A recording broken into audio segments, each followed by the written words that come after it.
दोस्तों, ऐसा मानना है कि इंग्लिश में 800 ऐसे शब्द हैं जिनको याद कर लेने से और ग्रामर सीख लेने से आप इंग्लिश बहुत आराम से कहीं भी किसी भी परिस्थिति में बोल सकते हैं। मेरे चैनल सुरजा इंग्लिश को लाइक कीजिए, शेयर कीजिए, सब्सक्राइब कीजिए और आज ग्रामर का जो लेसन है ऑर्डर ऑफ एडवर्ब इसको देखिए, जिसमें हम पता करेंगे कि अलग प्रकार के एडवर्ब एक सेंटेंस में कैसे उपयोग होते हैं और एडवर्ब्स में पहले कौन सा एडवर्ब आता है और बाद में कौन सा एडवर्ब आता है, इसको हम सीखेंगे।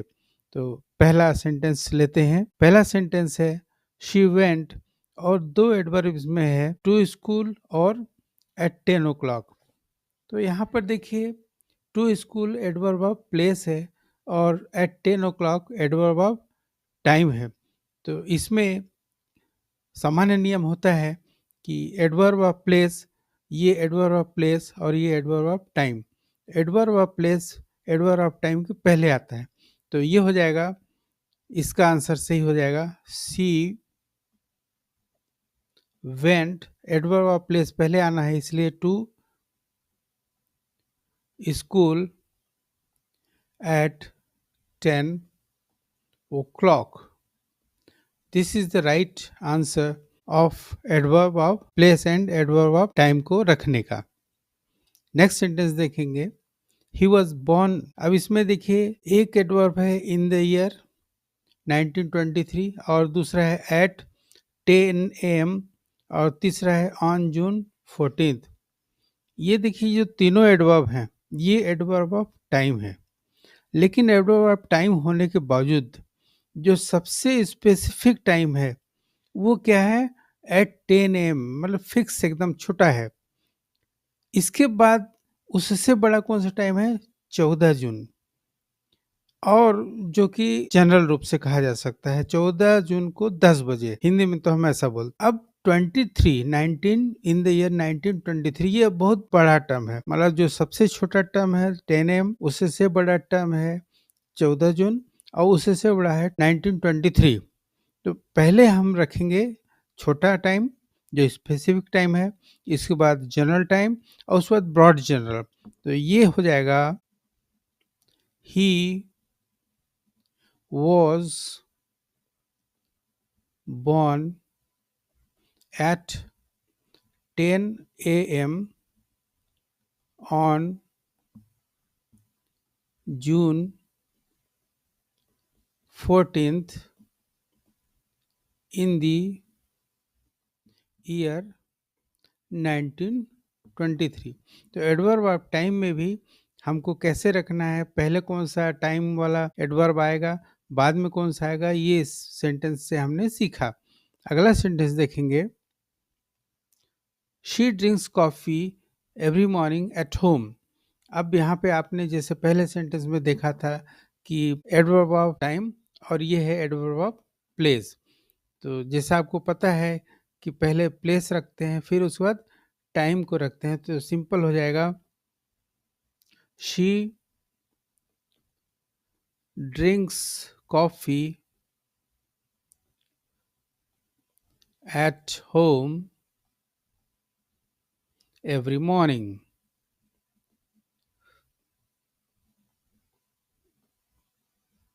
दिस इज द राइट और correct order of the adverbs.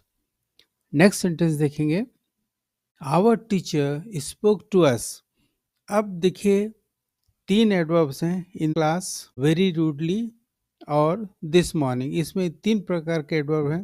पहला तो एडवर्ब ऑफ प्लेस हो गया, दूसरा एडवर्ब ऑफ मैनर और तीसरा एडवर्ब ऑफ टाइम। तो सामान्य रूप से हमारा जो एडवर्ब का ऑर्डर होता है वो होता है MPT, manner place and time. तो उस अनुसार ये जो सेंटेंस हो जाएगा our teacher spoke to us very rudely in class this morning. Our teacher spoke to us, spoke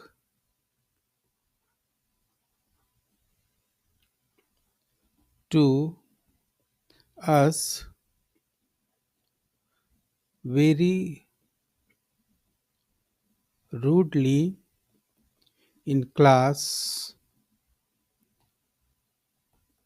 this morning.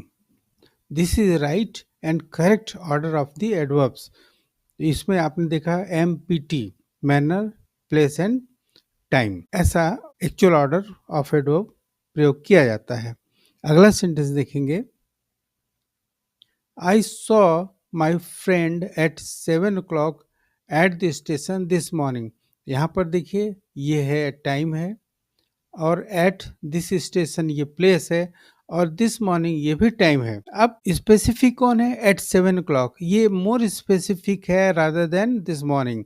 This morning एक बड़ा टर्म है, लेकिन दिस मॉर्निंग में 7 o'clock ये स्पेशल है, मतलब वो छोटा टर्म में विशेष रूप से बता रहा है।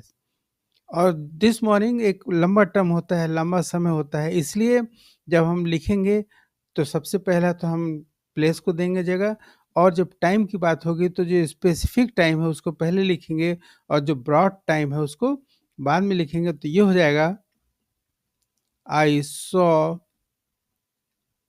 My friend of, friend of मतलब छोड़ने गया था, the station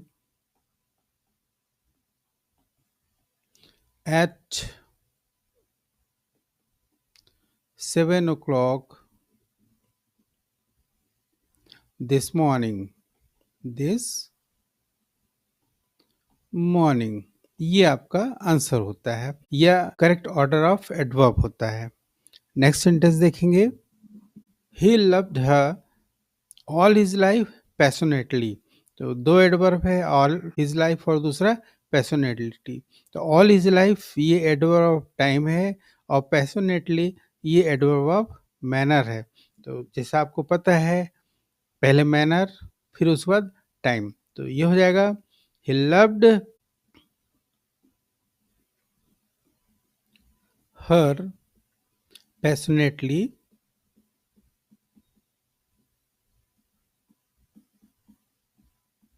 all his life, all his life, ये इसका आंसर होता है। नेक्स्ट सेंटेंस देखेंगे, my boyfriend Cyril was working all his day, एक एडवर्ब हो गया, वेरी हार्ड दूसरा हो गया, ऑल डे यस्टरडे ये तीसरा। तो हम सबसे पहले लिखेंगे वेरी हार्ड, चूंकि एडवर्ब ऑफ मैनर है, तो एडवर्ब ऑफ मैनर होने के कारण ये पहला स्थान लेता है, और ये सेकंड पोजीशन इसलिए लेगा क्योंकि एडवर्ब ऑफ प्लेस है। ऑल डे यस्टरडे चूंकि एडवर्ब ऑफ टाइम है, इसलिए थर्ड पोजीशन ले लेगा। तो ये हो जाएगा, my boyfriend Cyril was working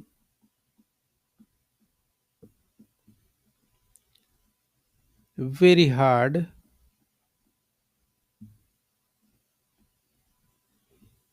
at his office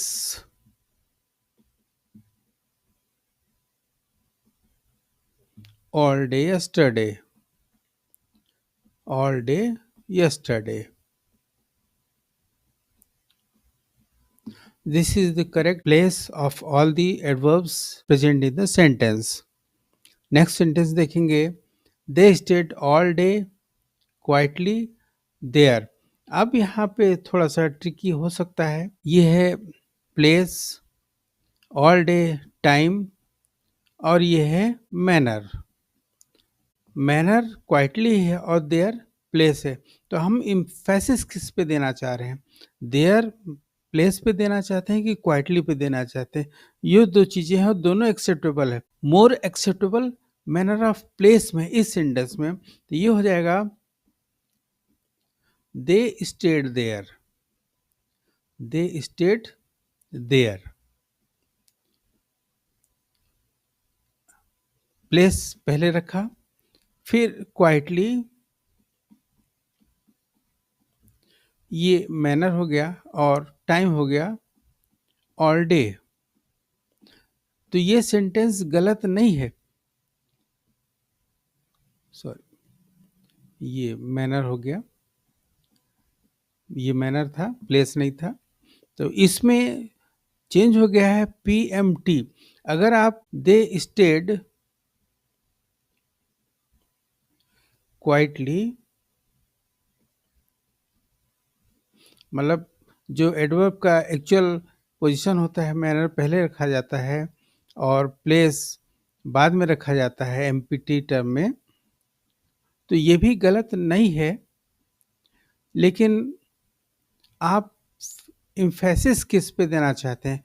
आप मैनर पे देना चाहते हैं कि प्लेस पे देना चाहते हैं? इसके अनुसार आप ऐसा सेंटेंस दोनों प्रकार से लिख सकते हैं।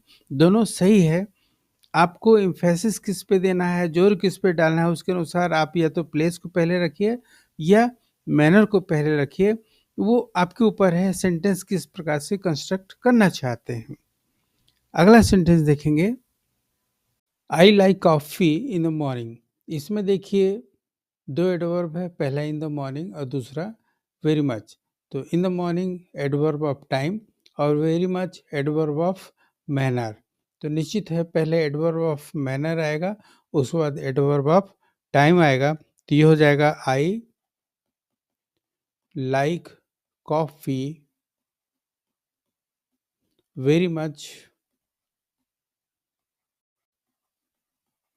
फिर in the morning. Adverb of time आपको बाद में लिखना है। तो इस प्रकार कंप्लीट सेंटेंस हो जाएगा, I like coffee very much in the morning. Next sentence देखेंगे, the train arrived this morning late. Late adverb of manner और this morning adverb of time. तो एडवर्ब ऑफ मैनर पहले आएगा और एडवर्ब ऑफ टाइम बाद में आ जाएगा। तो ये हो जाएगा, the train arrived late in the morning. Next sentence देखिए, he played at the town hall last night beautifully in the concert। तो at beautifully adverb of manner, last time adverb of time और at the town hall और in the concert दोनों adverb of place आएगा। तो जैसा आपको पता है एमपीटी मतलब सबसे पहले adverb of manner, तो ये हो जाएगा he played beautifully. Adverb of manner सबसे पहले आएगा ब्यूटीफुली। अब देखिए उसके बाद एडवर्ब ऑफ प्लेस। अब in the concert at the town hall. तो टाउन हॉल ज़्यादा इम्पोर्टेंट है कि इन द कॉन्सर्ट? निश्चित है कॉन्सर्ट ज़्यादा इम्पोर्टेंट है। कॉन्सर्ट कहाँ हो रहा है? टाउन हॉल में। इसका मतलब कॉन्सर्ट पहले आएगा और टाउन हॉल बाद में आएगा। तो ये हो जाएगा इन द कॉन्सर्ट। अब कॉन्सर्ट कहीं दूसरी जगह होगा तो जो प्लेस है वो बदल जाएगा। एट द टाउन हॉल की जगह मान लीजिए प्लेग्राउंड है, तो प्लेग्राउंड में कॉन्सर्ट होगा। मतलब मेन प्लेस जो है वो कॉन्सर्ट है। अब कॉन्सर्ट को बता रहा है कि कॉन्सर्ट कहाँ पे हो रहा है, वो टाउन हॉल में हो रहा है। मतलब कॉन्सर्ट की विशेषता, कॉन्सर्ट का प्लेस टाउन हॉल है। तो कॉन्सर्ट को क्वालिफाई करना है, कॉन्सर्ट की गुण को बताने का काम दूसरा adverb of place at the town hall कर रहा है। तो इसका मतलब इन द कॉन्सर्ट के बाद एट द टाउन हॉल आएगा, एट द टाउन हॉल। और लास्ट में आपका एडवर्ब ऑफ टाइम जो होता है लास्ट नाइट। नेक्स्ट सेंटेंस देखेंगे, I shall meet you outside your office tomorrow at 2 o'clock। तो आउटसाइड योर ऑफिस ये एडवर्ब ऑफ प्लेस हो गया और एडवर्ब ऑफ टाइम में दो हो गया, टुमारो और एट 2 o'clock। तो इसमें टुमारो स्पेसिफिक नहीं है, मोर स्पेसिफिक है एट 2 o'clock और टुमारो जनरल है। तो पहले ये आएगा और उसके बाद टुमारो आएगा। तो ये हो जाएगा, I shall meet you outside your office. अब एडवर्ब ऑफ टाइम में जो स्पेसिफिक टाइम है वो पहले होगा 2 o'clock और जो जनरल टाइम है वो बाद में होगा, तो टुमारो। ये आपका सेंटेंस बनता है। अगला सेंटेंस देखिए, we are going for a week to Switzerland और ऑन सैटरडे। तो फॉर अ वीक और ऑन सैटरडे ये एडवर्ब ऑफ टाइम, और टू स्विट्जरलैंड ये एडवर्ब ऑफ प्लेस। तो इस प्रकार होगा, सबसे पहले वी आर गोइंग, फिर adverb of place to Switzerland. अब ऑन सैटरडे या for a week, on Saturday बाद में आएगा, फॉर अ वीक पहले आएगा, क्योंकि फॉर अ वीक आपका मेन उद्देश्य है फॉर अ वीक, मतलब specific time for a week है। तो ये हो जाएगा फॉर अ वीक। अब कब जा रहे हैं ये बात की बात है, लेकिन आप वीक, फॉर अ वीक के लिए स्विट्जरलैंड जा रहे हैं। अब सैटरडे हो सकता है, संडे हो सकता है, मंडे हो सकता है, मतलब ये चेंजेबल है। इसलिए ऑन सैटरडे ये जनरल होगा या सेकेंडरी टाइम होगा, इसलिए ऑन सैटरडे ये बाद में आएगा, सैटरडे।